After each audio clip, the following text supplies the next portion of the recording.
안녕하세요. 네, 우리 시간에 다 함께 주님 가르쳐 주신 기도로 5월 21일 5월 셋째 주 주일 예배 함께 시작하겠습니다.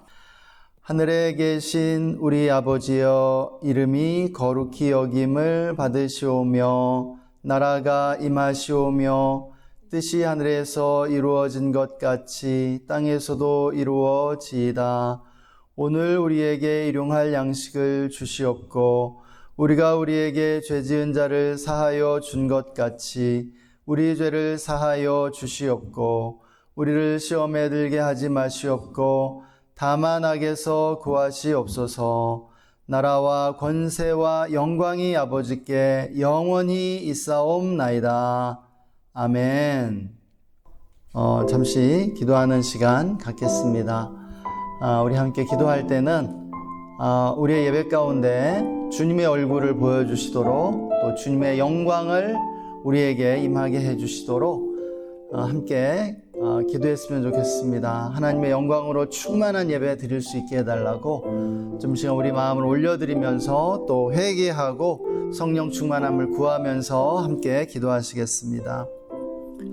하나님 아버지 감사합니다. 주님을 찬양합니다. 주님을 예배함이 우리의 기쁨입니다.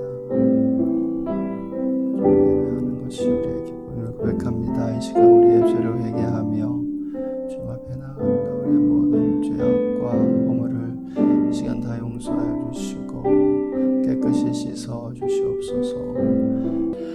하나님 감사합니다. 우리를 예배할 수 있도록 이 자리에 불러주심을 감사합니다. 이 시간 주님의 보혈을 의지하고 나아갑니다. 우리의 모든 죄와 허물을 이 시간 주님의 보혈로 씻으시고 우리를 용서하시며 정결케 하여 주시옵소서. 주님, 이 시간 성령님을 초청합니다. 성령님 충만하게 임하여 주옵소서. 우리를 인도하여 주시옵소서. 이 시간 예수님의 이름으로 정사와 권세와 이 어둠의 세상 주관자들과 하늘에 있는 악의 영들을 꾸짖노라. 떠나갈지어다. 잠잠할지어다. 예, 주님 홀로 모든 영광과 찬양을 받아주시기를 원합니다. 주님의 얼굴을 우리에게 보여주시옵소서. 주님의 영광을 우리에게 보여주시옵소서. 주님의 영광을 보기 원합니다. 주님의 영광으로 충만한 예배를 올려드리기 원합니다. 감사하며 주 예수님의 이름으로 기도했습니다. 아멘. 예, 이 시간 우리 함께 기쁨으로 주님을 찬양했으면 좋겠습니다.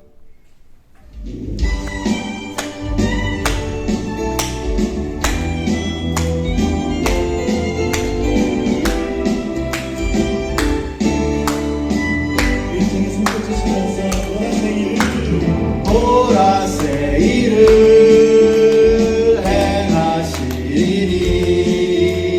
이제 곧 나타내리라. 주를 위하여 지으신 백성 주의 찬송 부르게 되리.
일들을 생각지도 말라.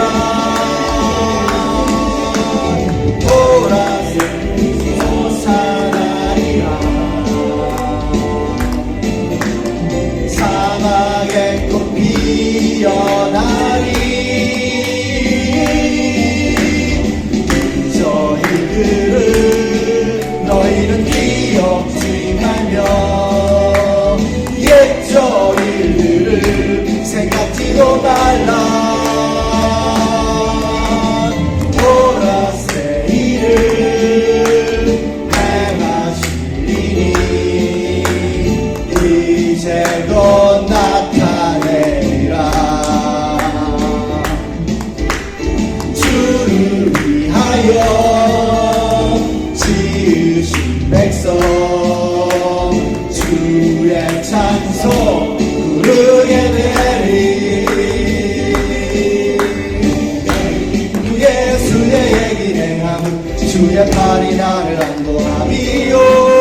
내가 주의 큰 복을 받는 참된 비결은 주의 영이 함께함이라. 내가 매일 기쁜 예수의 얘기 행함은 주의 팔이 나를 안도함이요. 내가 주의 큰 복을 받는 참된 비결은 주의 영이 함께함이라. 성령이 계시네. 할렐루야 함께하시네. 좋은 길을 걸으며 만나 기뻐하는 것 주의 영이 함께함이라. 염려하시 나는 숲의 새와 같이 기쁘다. 내가 기쁜 마음으로 주의 뜻을 행함 주의 영이 함께함이라. 성령이 계시네. 할렐루야 함께하시네. 좋은 길을 걸으며 기뻐하는 것 주의 영이 함께함이라. 모든 정욕과 모든 정욕을 십자가에 이미 못을 막았네. 어느 밤이 지나도 무거운 등 벗으니 주의 영이 함께함이라. 성령이 계시네. 할렐루야 함께하시네. 성령이 계시네. 할렐루야 함께하시네. 좋은 길을 걸으며 만나 기뻐하는 것 주의 영이 함께함이라. 성령이 계시네. 할렐루야 함께하시네. 계시네. 할렐루야 함께하시네.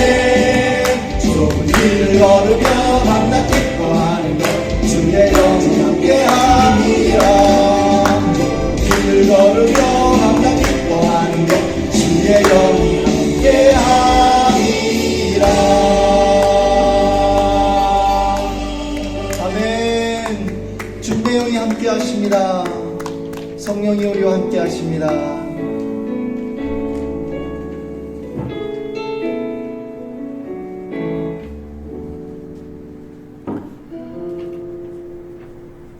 허무한 시절 지날 때 기쁜 한숨 내쉴 때 그런 풍경 보시며 탄식하는 분 있네. 고와 같이 너희를 버려두지 않으리. 내가 너희와 영원히 함께하리라.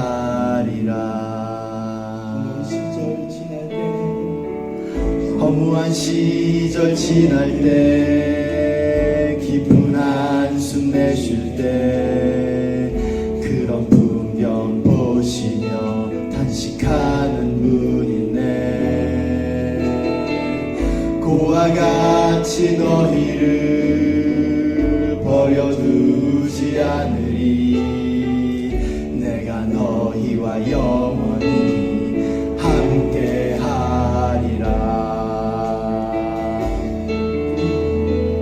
성령이 오셨네. 성령이 오셨네. 내 주 주의 보내신 성령이 오셨네. 우리 인생 가운데 친히 찾아오셔서 그 나라 꿈꾸게 하시네. 억눌린 자 갇힌 자 자유함이 없는 자 피난처가 되시는 성령님 계시네. 주의 영이 계신 곳에 자유하루가 있다네. 진리의 영이신 성령이 오셨네. 아멘. 성령이 오셨네.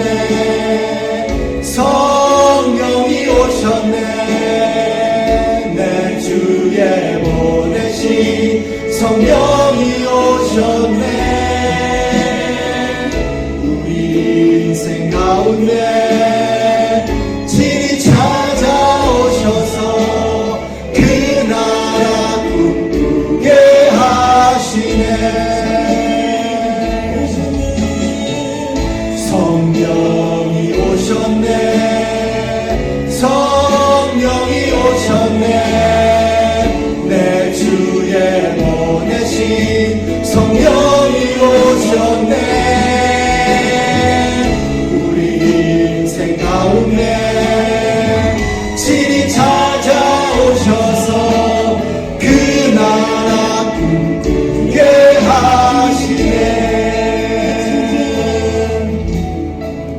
억눌린 자 갇힌 자 자유함이 없는 자 피난처가 되시는 성령님 계시네.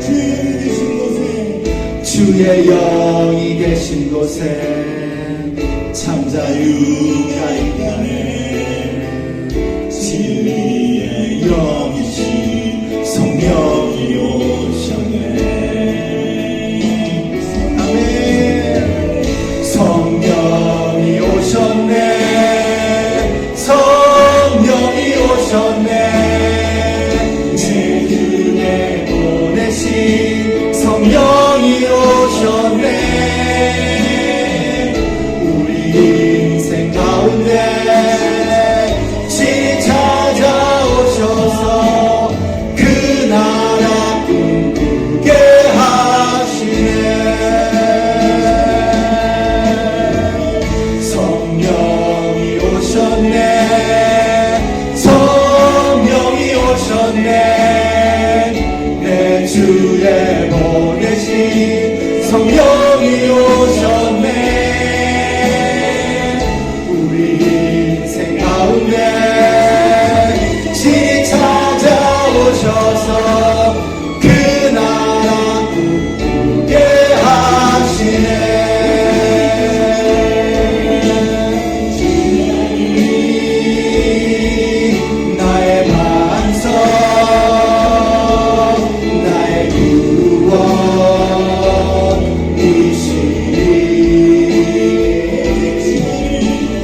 주만이 나의 산서 내가 요동치 아니하리.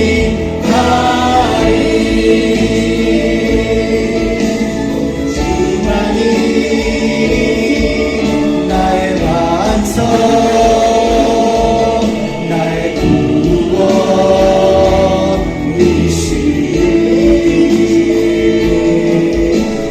주만이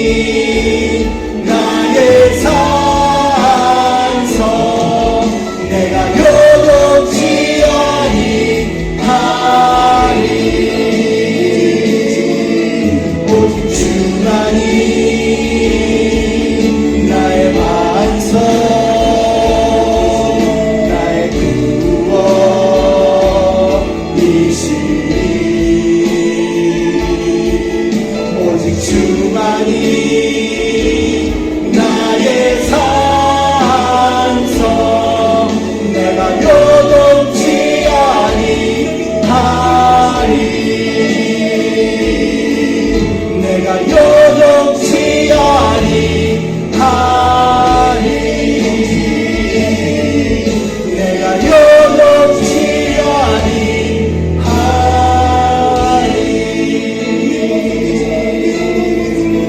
아멘. 우리의 반석 되신 주님께 영광의 박수 올려드리십시다. 아멘.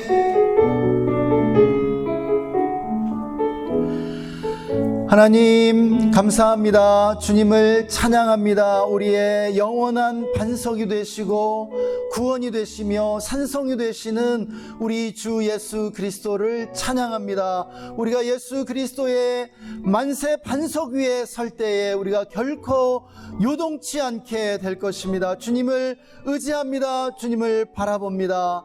이 시간 함께 예배하는 우리 모든 성도님들을 축복하여 주시고 놀라운 은혜를 더하여 주시기 원합니다. 특별히 성령님 충만하게 임하여 주시옵소서. 성령의 권능을 받고 성령의 기름 부음을 받는 예배의 시간이 되게 하여 주시옵소서. 하나님, 우리나라와 우리 민족을 긍휼히 여겨주시고 붙잡아 주시기를 원합니다.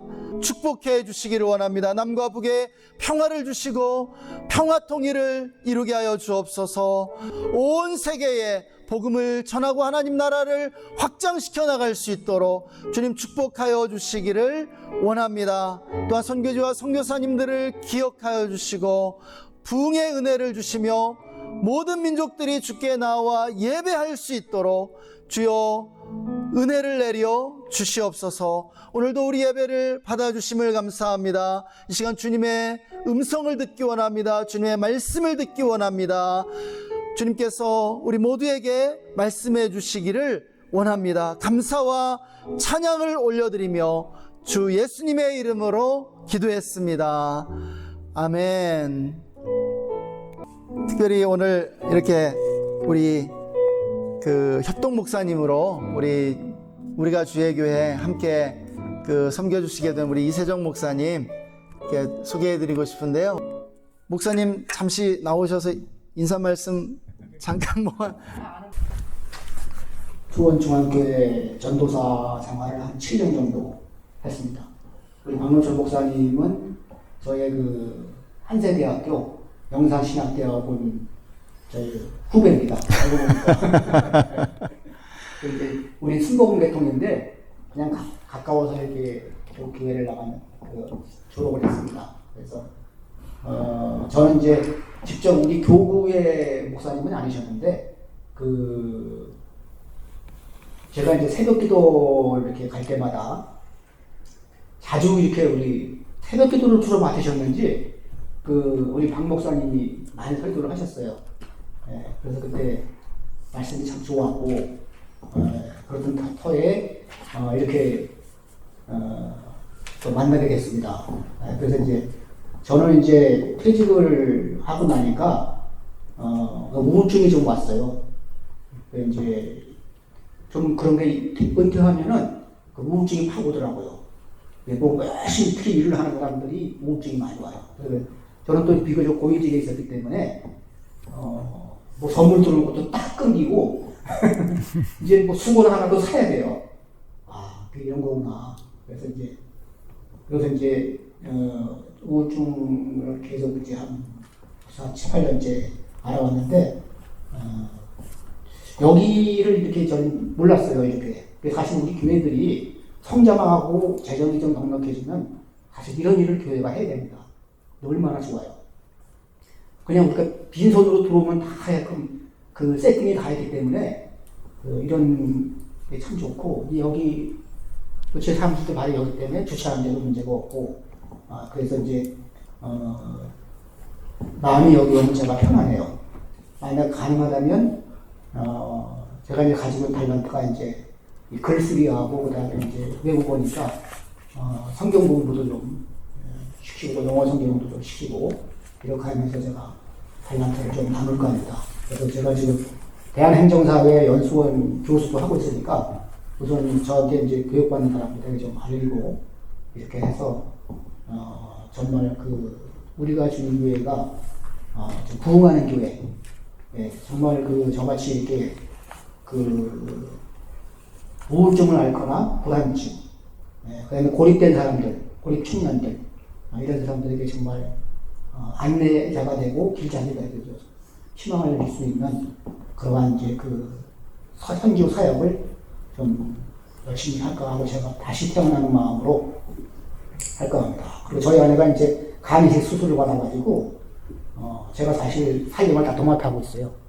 하여튼 감사하고 열심히 기도하겠습니다. 감사합니다. 네. 아유, 너무 감사합니다. 네. 네, 이 시간 우리 다 함께 오늘 우리에게 주시는 하나님 말씀 잠언 4장 5절에서 9절의 말씀 함께 읽겠습니다. 우리 한 목소리로 읽겠습니다. 시작. 지혜를 얻으며 명철을 얻으라. 내 입의 말을 잊지 말며 어기지 말라.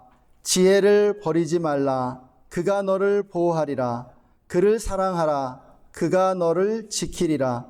지혜가 제일이니 지혜를 얻으라. 내가 얻은 모든 것을 가지고 명철을 얻을지니라. 그를 높이라. 그리하면 그가 너를 높이 들리라. 만일 그를 품으면 그가 너를 영화롭게 하리라. 그가 아름다운 관을 내 머리에 두겠고 영화로운 면류관을 내게 주리라 하셨느니라. 아멘. 할렐루야. 우리에게 성령을 선물로 주시는 하나님을 찬양합니다. 다음 주일이 성령 강림 주일인데요. 그 성령 강림 주일을 맞이하면서 또 지혜의 관점에서 오늘은 성령님에 대한 그러한 설교를 나누고 싶은 마음이 있습니다. 제가 최근에 다시 읽은 책이 한 권 있는데요. 예, 이 책을 소개하면서 오늘 말씀을 시작해 보고자 합니다. 몇 년 전에 세계적으로 선풍적인 인기를 끌었던 조던 피터슨의 12가지 인생의 법칙, 혼돈의 해독제라는 그러한 책인데요. 지금 조던 피터슨이 전 세계적으로 아주 큰 영향력을 끼치는 그러한 지식인으로 손꼽히고 있는 것 같습니다. 이분이 이 책을 쓸 때까지만 하더라도 그리스도인이 아니었는데요. 진화론자입니다. 진화론의 관점에서 이 책을 쓴 것을 알게 되고요. 그런데 진화론자로서 진화론적인 관점에서 이 성경을 아주 굉장히 깊이 있게 그렇게 성경을 풀어서 또 이야기를 이 책 중간중간 굉장히 많이 하고 있는 것을 보게 됩니다. 비록 그리스도인으로서 쓴 책은 아니지만 이 책 읽으면서 굉장히 성경과 인생에 대한 통찰력을 얻게 되었던 것 같습니다. 그런데 아주 최근에 유튜브를 통해서 또 다른 소식이 들려왔는데요. 이 조던 피터슨이 가족 전체가 회심했다는 그러한 자기도 놀랍지만 말도 안 되고 정말 터무니없지만 예수님이 믿어진다고 그렇게 고백을 하고 아내와 또 딸이 그렇게 함께 기독교인이 된 것을 고백하는 그런 인터뷰를 볼 수가 있었습니다. 그래서 이 책을 읽으면 여러분이 아시겠지만은, 그러니까 저도 그런 마음이 있더라고요. 이 사람이 명시적으로 그리스도인은 아니지만은 이미 내면적으로는 그리스도인이라는 생각이 들었어요. 그러니까 회심의 과정에 있었다고 보여집니다. 사실 어떤 신학자보다도 이 성경의 진리를 아주 통찰력 있게 풀어주는 내용들이 이 책 안에 참 많이 담겨 있습니다. 그래서 읽을 때마다 제가 신선한 충격을 받고 설득당하게 되는 것 같아요. 제가 한 4번, 이번에 4번째 읽은 것 같은데, 우리가 살면서 이렇게 세월이 흘러도 계속 반복해서 읽게 되는 그러한 책들이 있는 것 같습니다. 저의 경우에는 이제 달라스 윌라드나 C.S. 루이스, 또 랄프 윈터, 스카펙, 또 헬리나 오웬, 피터 드러커, 이런 분들의 책입니다. 그런데 이런 분들의 그 책을 읽어보면 공통점이 있어요. 무엇이냐면은 이들에게 남다른 그러한 지혜가 있다는 것입니다. 이 책들에 어떤 지식도 담겨 있지만은 그 지식을 뛰어넘는 어떤 아주 풍부한 지혜가 담겨 있다는 사실을 우리가 깨닫게 돼요. 그래서 이분들의 책을 읽으면 저도 덩달아 지혜를 얻게 되는 그러한 경험을 하는 것이죠. 사고의 지평이 넓어지는 그러한 경험을 하게 되는 것이에요. 여러분, 이분들뿐만 아니라 오늘날 그 대중의 각광을 받으면서 수많은 사람들이 그의 말을 듣고 싶어 안달하는 그 각계각층의 그런 전문가들이 있는 것을 우리는 보게 돼요. 이런 대중문화를 통해서요, 뭐 TV를 통해서요. 어떤 사람들입니까? 뭐 오은영 박사라든지 또 주식의 누구 교수, 뭐 김형욱 교수, 뭐 이런 분들이요. 또 뭐 개훈련사 강형우, 이런 사람들은요, 그 분야에서 사람들이 다 그 사람들에게 관심을 기울입니다. 예. 그 사람들이 하는 방송이라면은 다 들어요. 뭐 대인 관계라든지 부부 관계라든지 또 자녀 양육에 관련해서 오은영 박사에게 막 그런 나오는 그런 프로그램들을 사람들이 막 듣습니다. 그리고 막 서로 이렇게 권하게 돼요. 이런 사람들은요, 그냥 어느 날 우리 대중들에게 혜성같이 등장해서 명성과 성공을 한 번에 거머쥐었습니다. 여러분, 이런 분들의 그 특징이 무엇인지 아십니까? 예, 지혜입니다. 지혜가 있다라는 거예요. 네. 물론 이분들은 이 각 분야에서 최고의 전문 지식을 쌓았죠. 그런데 한번 생각해 보세요. 따지고 보면 이들만 최고의 전문 지식이 있는 것 아니죠. 이들보다도 많은 지식을 쌓은 사람들이 분명히 꽤 있습니다. 예, 대학교에 있고 또 각 분야에 있어요. 그래서 이렇게 숨겨진 사람들은 사실 배가 아플 거예요. 내가 차지해야 할 걸 저 사람들이 차지했다, 그렇게 생각할 사람들이 굉장히 많습니다. 그럼에도 이들이 어느 날 혜성처럼 등장해서 명성과 성공을 얻게 된 이유가 있어요. 그건 뭐냐면은요, 그들이 그 많은 전문 지식을 쌓았을 뿐 아니라 지혜가 있다라는 거예요. 이들의 말 속에 아주 번뜩이는 통찰력과, 그리고 보통 사람들이 생각하지 못했던 그런 아주 명쾌한 해답이 있더라는 것이죠. 자신의 그러한 지식을 바탕으로 남다른 통찰력과 지혜를 보여준다라는 것입니다. 예. 저는 어렸을 때 제가 늘 기도했던, 저 자신을 위해서 늘 기도했던 그런 기도의 제목이 있었는데요. 그게 뭐냐면은, 하나님 나에게 다윗의 용기와 솔로몬의 지혜를 주세요라고 하는 그러한 기도의 제목이었습니다. 저는 정말 골리앗을 물리친 그러한 다윗과 그리고 탁월한 지혜를 지녔던 그런 솔로몬의 이야기에 굉장히 감명을 받았고 또 아주 큰 인상을 받았던 것이죠. 이 두 사람은 구약에서 가장 성공한 그 사람들이라고 할 수 있겠습니다. 그런데 우리가 조금만 생각을 해보면 우리 인생을 잘 사는데 사실 이 두 가지면 될 것 같아요. 다윗과 같은 그런 용기요. 골리앗을 향해서 담대하게 나아갈 수 있는 그 용기. 그리고 솔로몬이 가졌던 그러한 지혜를 가진다면은 누구나 정말 인생을 잘 살 수 있을 것 같다는 것이죠. 지혜와 가장 흔하게 비교되고 대비되는 것이 지식입니다. 지혜와 지식. 그런데 이 둘은요, 배타적인 것이 아니에요. 경쟁하는 것이 아닙니다. 둘이 함께 있을 때 굉장히 상승작용을 일으키는 것이에요. 예.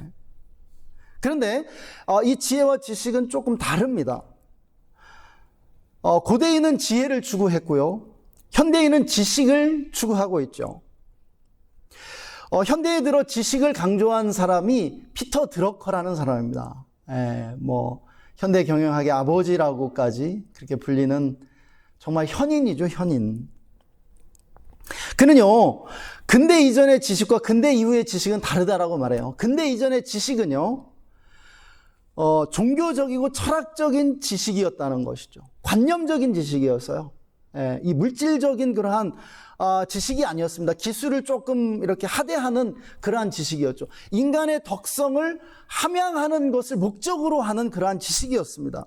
그것이 또 교육의 목적이었죠. 이러한 지식을 습득하는 것이요. 그런데요, 근대 이후의 지식은요, 이 지식을 노동과 작업에 적용하기 시작했다는 것입니다. 그러니까 노동과 작업에 적용하기 시작한 지식, 철학적이고 종교적인 지식이 아니라 이러한 지식을 추구하기 시작하면서 산업혁명과 경영혁명을 통해서 물질 문명이 비약적으로 발전하게 되었다라고 하는 것이에요. 그래서 현대는 지식이 폭발적으로 증가해온 지식 문명이요, 이제 지식은 현대인들이 몸에 지니고 다닐 수 있는 유일무이한 자원이 되었다고 피터 드러커는 그렇게 우리에게 가르쳐 주고 있습니다. 그래서 현대를 등장시킨 그 3대 인물, 찰스 다윈, 마르크스, 프로이트라고 말하는데요, 피터 드러커는 이렇게 말해요. 이 세상에 정말 정의라는 것이 있다면은 마르크스 대신에 프레데릭 테일러를 이 3대 인물에 포함시켜야 된다고 그렇게 말하죠. 이 테일러는요, 테일러 공법, 테일러 시스템을 개발한 사람입니다. 그러니까 작업을 세분화해가지고요, 작업을 초단위로 이렇게 세분화해서 아주 효율적으로 이렇게 그 공장이 가동되도록 설계했던 그러한 인물입니다. 그런데 바로 현대에 있어서 이러한 생산성 혁명, 경영혁명은 테일러를 통해서 시작이 됐다는 거죠. 우리 일반인들에게는 사실 잘 알려져 있지 않은 그러한 사실이죠. 그 피터 드러커는 이렇게 지식을 강조했는데요, 그러나 이 지혜는요, 언제나 지식 위에 존재하고 있다는 것입니다. 그러니까 지혜가 지식보다 우월하다라고 하는 것이 성경에 일관된 그러한 관점입니다. 가르침입니다. 지혜는요, 우리에게 지식을 얻게 만들어줍니다.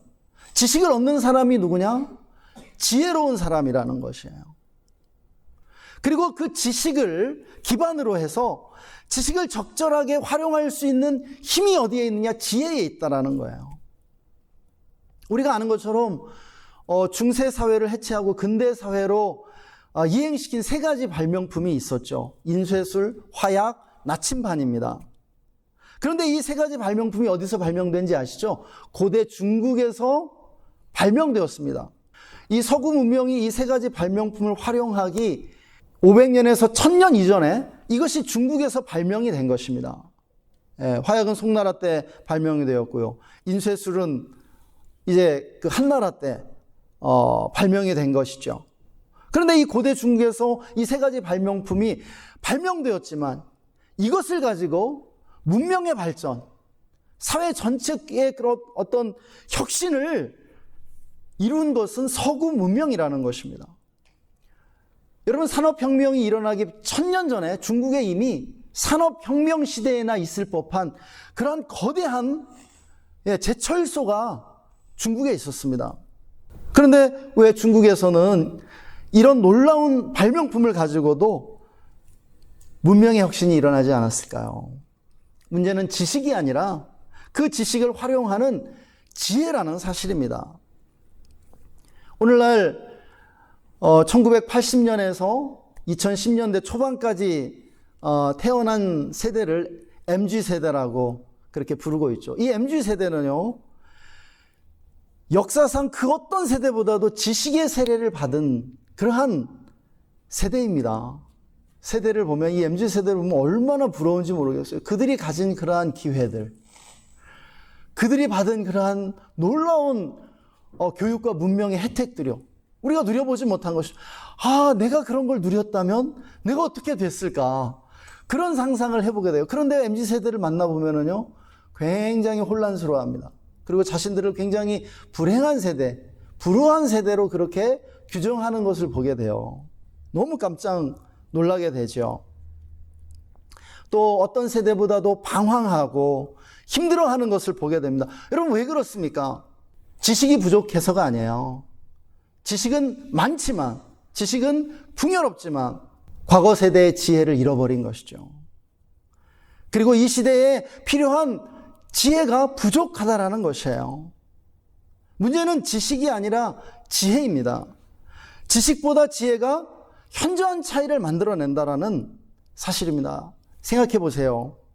만약 지식이 성공을 결정짓는 결정적 요소라면 오늘날 대학에 들어가는 순서대로 성공하는 것이 맞잖아요. 그러나 세상이 그렇게 돌아가지를 않습니다. 여러분, 스카이 대학에 들어가면은요, 훨씬 성공하기 쉬운 것이 사실입니다. 그러나 성공을 결코 보장해 주지 않아요. 우리 주변에 그런 사람 많아요. 최고의 학력을 갖췄는데 굉장히 평범하게 살고요, 오히려 재정적으로 힘들어하는 사람 얼마든지 찾아볼 수 있다는 것이에요. 여러분, 지식의 크기, 학력의 크기가 성공을 결정하지 않습니다. 지식이 부족해도 지혜를 가진 사람은 성공하더라는 사실입니다. 할렐루야. 여러분, 지식이 한참 부족한데 굉장히 성공적인 삶을 살고 위대한 성취를 이룬 사람들이 많아요. 뭐예요? 지혜가 있는 것이에요. 지혜가. 예. 오래전에 돌아가셨지만 우리 정주영 현대그룹 회장의 그러한 이야기들을 들어보면 이 사람이 엄청나게 지혜롭다는 사실을 알게 돼요. 그러면 이 지혜, 특별히 성경이 말하는 지혜는 무엇일까요? 지혜는요, 구약에서 최고의 은사로 나옵니다. 예, 솔로몬이 지혜를 구했을 때 하나님이 네가 정말 가장 좋은 것을 구했다고 너무나 기뻐하셨어요. 그런데 신약에 와서 최고의 은사는 지혜가 아니라 성령이라고 말하는 것을 우리는 보게 됩니다. 성령을 받는 것보다 큰 축복이 없다는 것이죠. 성령을 받는 것이 우리의 삶의 급선무라고 그렇게 말하는 것입니다. 그런데 여러분, 이거 아세요? 구약이 말하는 지혜와 신약이 말하는 이 성령이 같은 것이라고요. 하나라는 사실입니다. 에베소서 1장 17절 말씀은 성령을 지혜와 계시의 정신이라고 소개해 주고 있고요. 또 이사야서 11장 2절의 말씀은 성령을 가리켜 이렇게 소개하고 있습니다. 여호와의 신, 곧 지혜와 총명의 신이요 모략과 재능의 신이요 지식과 여호와를 경외하는 신이라고 말입니다. 잠언은 여호와를 경외하는 것이 지혜의 근본이라고 가르쳐주죠. 예, 그런데 지금 방금 말씀드린 이사야서는 성령님을 여호와를 경외하는 신이라고 말하고 있는 것이에요. 여호와를 경외하는 것이 지혜의 근본인데 성령님은 여호와를 경외하는 신이라고 말씀하는 것이죠. 지혜와 성령 사이에 아주 밀접한 관계가 있다는 사실을 우리는 알 수 있고요. 그리고 더 깊이 나아가면 잠언의 지혜는 신약의 성령이라는 사실을 우리는 어렵지 않게 알 수 있습니다. 그럼 지혜를 얻으려면 어떻게 해야 할까요? 아주 지금 제가 이미 말씀드린 것에 답이 있죠. 성령을 받아야 합니다. 성령을 받아야 우리는 이 지혜를 얻게 된다는 거예요. 왜냐하면 성령은 지혜이시기 때문에 그렇습니다. 그런데 우리가 이 지점에서 질문하게 돼요. 의문점이 생겨요. 무엇입니까? 아니, 그러면 성령을 받은 사람만 지혜롭습니까? 성령을 받은 사람만 지혜를 얻게 되는 것인가요? 라는 그러한 질문이죠. 우리는 그렇지 않다는 사실을 금방 알 수 있어요. 그렇죠? 그리스도인이 아닌 사람 가운데도 지혜로운 사람들을 얼마든지 볼 수 있다는 것이죠. 반면에 그리스도인이면서 그리고 스스로 성령 충만하다라고 하는데 지혜롭지 않은 사람들도 우리는 어렵지 않게 볼 수 있다는 것이죠. 우리는 이것을 어떻게 설명할 수 있을까요? 우리는 이것을요, 일반 은총과 특별 은총의 관점에서 이해할 수 있습니다. 하나님은요, 믿음의 유무를 떠나서 모든 사람들에게 은총을 베푸신다고요. 믿든지 믿지 않든지, 그리스도인이든지 그리스도인이 아니든지 상관없이 하나님은 모든 인류에게 공평하게 은혜를 나누어 주신다고. 우리는 이것을 일반 은총이라고 부릅니다. 예, 하나님은요, 믿지 않는 사람도 사랑하세요. 그리고 믿지 않을지라도 지혜를 구하는 자에게 지혜를 아낌없이 부어주시는 은혜로우신 아버지이십니다. 그런데요, 우리 그리스도인에게는 이 일반 은총의 플러스에서 특별 은총이 주어지고 있다는 사실입니다. 바로 예수 그리스도를 통하여 믿는 우리들에게 특별히 부어주시는 은총인 것이죠. 우리가 받게 되는 이 특별 은총의 중요성을 이렇게 설명해 볼 수 있을 것 같아요. 우리가 꼭 대학을 졸업해야 성공할 수 있는 것은 아니죠. 그렇죠? 그렇지만 대학 졸업장을 가지고 있으면 그렇지 않은 사람에 비해서 성공할 확률이 비약적으로 높아지게 됩니다. 여러분, 그렇죠? 이처럼 예수님을 통해 성령의 선물을 받을 때 그렇지 않은 사람보다 지혜로워질 가능성이 월등히 높아진다는 사실입니다. 할렐루야. 여러분 믿으시기 바랍니다. 그러면 우리는 어떻게 지혜를 얻을 수 있을까요? 오늘 잠언은 지혜를 얻기 위해서는 소유하려 하지 말고 순종해야 한다고 가르쳐 줍니다. 지식은 소유할 수 있지만 지혜는 소유할 수 없다라는 것이에요. 소유의 대상이 아니라는 것입니다. 우리가 순종해야 할 그러한 권위 있는 존재가 바로 지혜라는 것이에요. 그래서 우리는 지혜를 소유할 수 없으나 지혜는 우리를 소유할 수 있습니다. 지혜가 우리보다 훨씬 더 권위 있는 분이시기 때문입니다. 성경은 지식은 우리를 교만하게 한다고 말씀합니다. 그러나 지혜는 우리에게 겸손을 요구하고 있는 것입니다. 잠언을 쭉 읽어보면은요, 지혜는 우리에게 도덕적이고 윤리적인 명령을 내려주고 있어요. 지혜의 요구는요, 도덕적이고 윤리적입니다. 음녀에게 가지 말라고 하고요, 잘못된 타락의 길로 가지 말라고 그래요.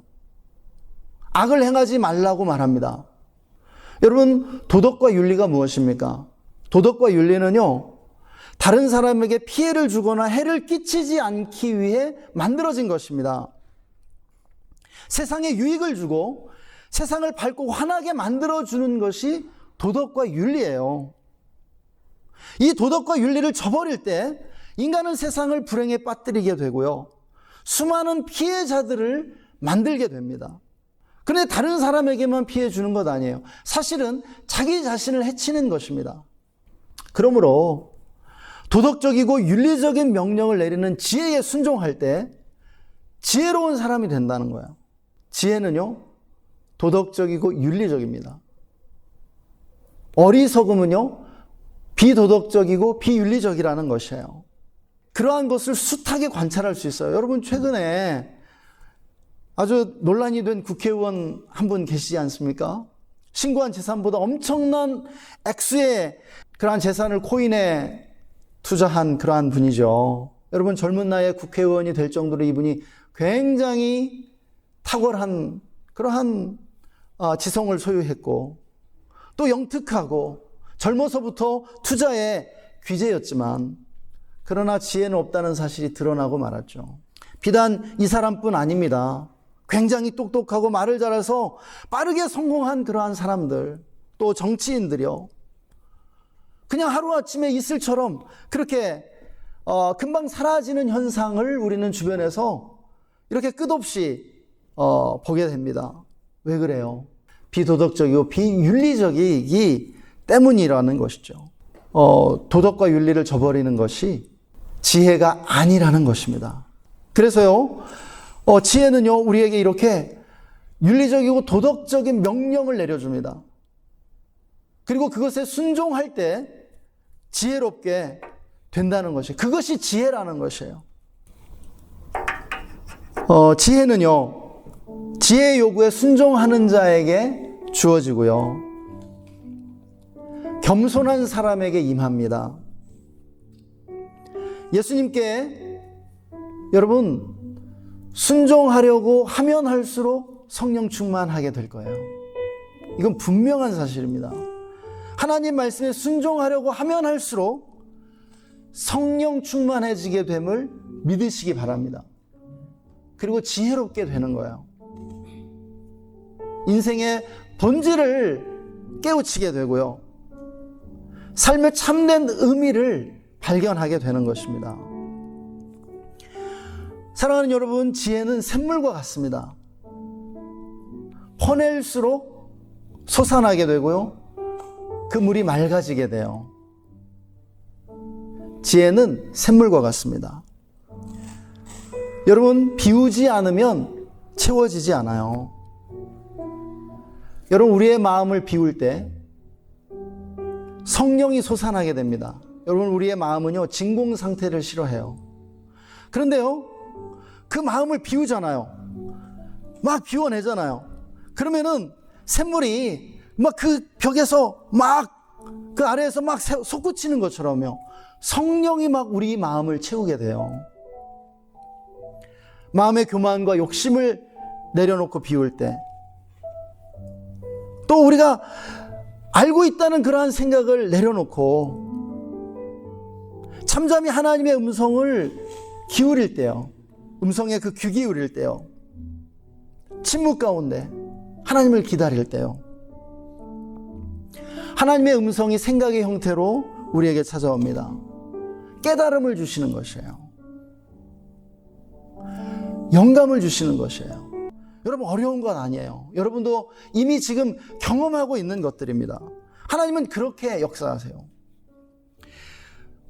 기독교는 깨달음의 종교가 아니라 만남의 종교라고 그렇게 강조하기도 하지만, 여러분, 성령님은요, 우리에게 깨달음 주시는 분이에요. 그걸 계시라고 말하거든요. 계시, 혹은 또 성령의 조명하심이라고 그렇게 신학적으로 말하기도 합니다.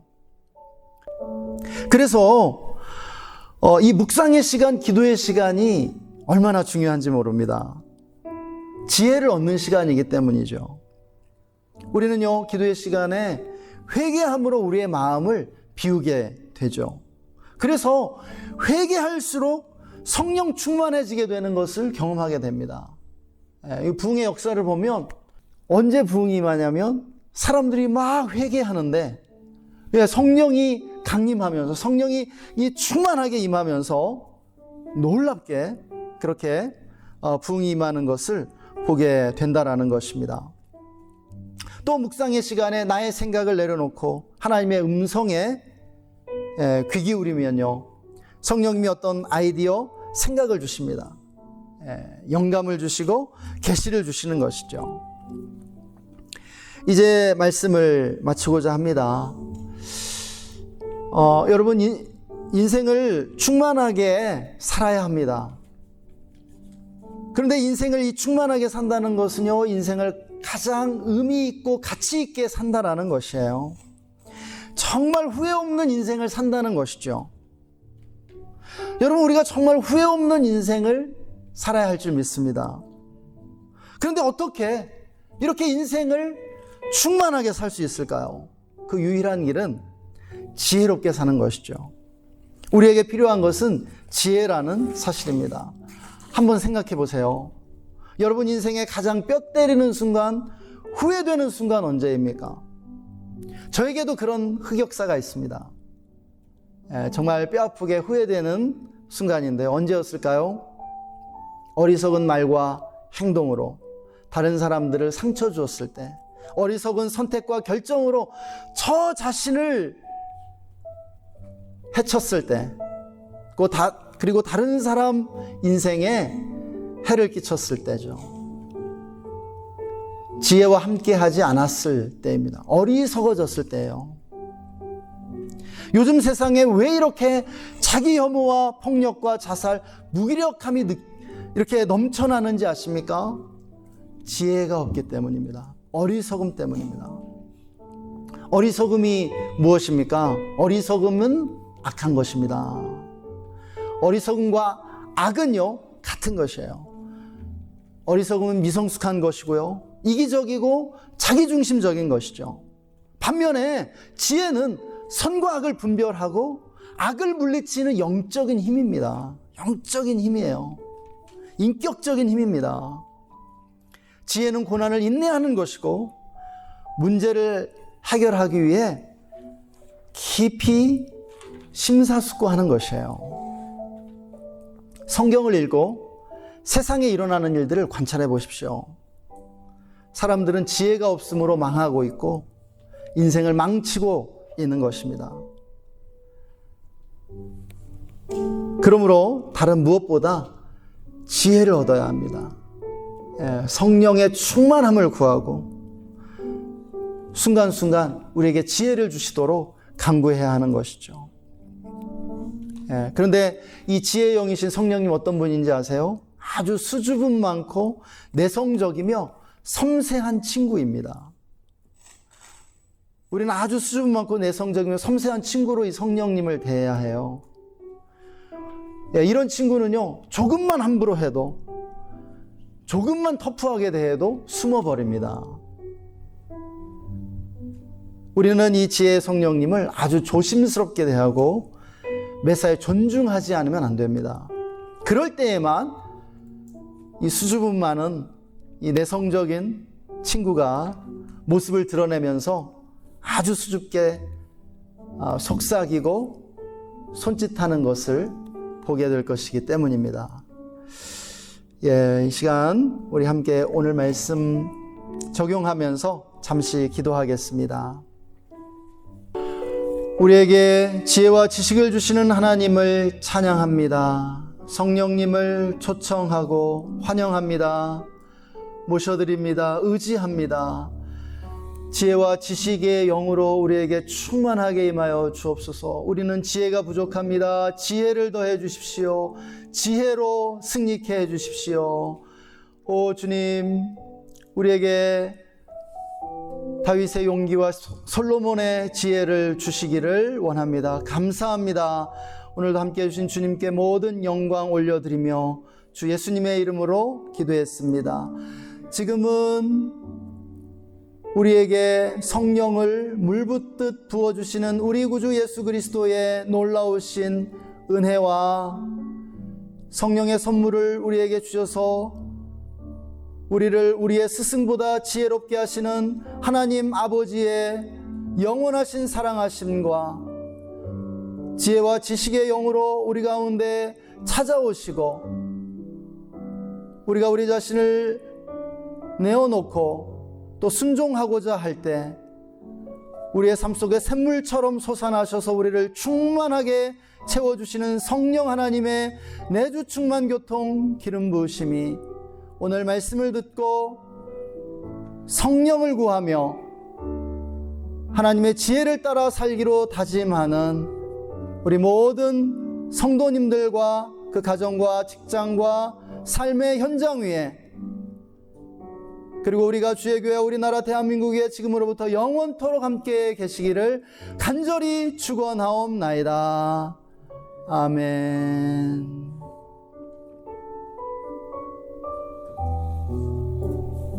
아멘. 감사합니다. 예배를 마쳤습니다. 4층에서 잠시 다과 나누는 시간 갖겠습니다.